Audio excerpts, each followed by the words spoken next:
Good evening. Welcome to Consumption Auditorium. We're back in the hometown, man. Yeah, I'm not sure why. We don't really like it here. We never did.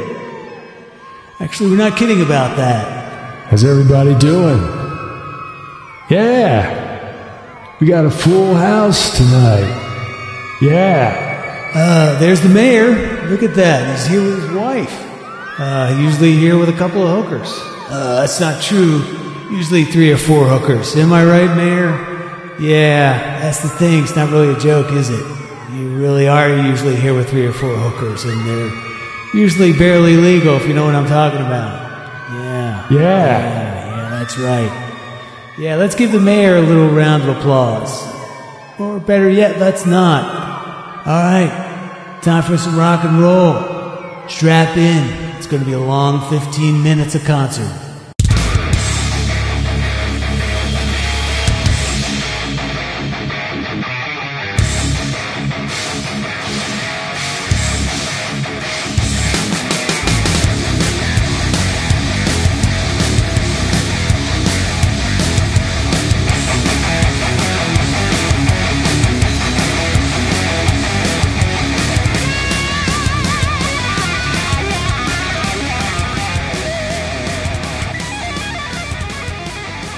You know, a lot of people have asked me about, what was it like when you were growing up? Did you know you were going to be a rock star when you were a kid in King's Nose?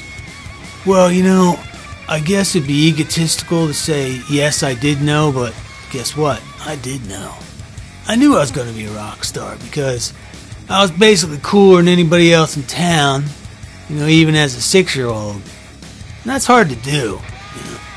I remember growing up in King's Nose. It's the same town that Lars was from, and we used to go to this candy store, and we started stealing candy, and Lars always was thinking big. And one time he says, "Hey, come here," and I said, "What? You want to go for like the Hershey bars?" And he's like, "No, let's think grand larceny." So I'm thinking, well, we're 7, but hey, life's short. So at one point, Lars was kind of pushing the owner of the store around. He was in a wheelchair. We took the wheelchair after we stole it, and we emptied the cash register, and then we went out on the street and we begged with the wheelchair at an intersection. And people were giving us money because they thought we were destitution kids that were out on the street. King's Nose was a tough kind of place, you had to live by your wits.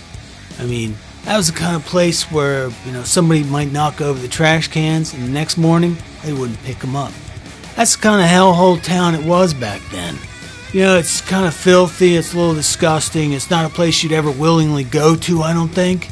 But for us, it's home. I'm not going to make any apologies for King's Nose.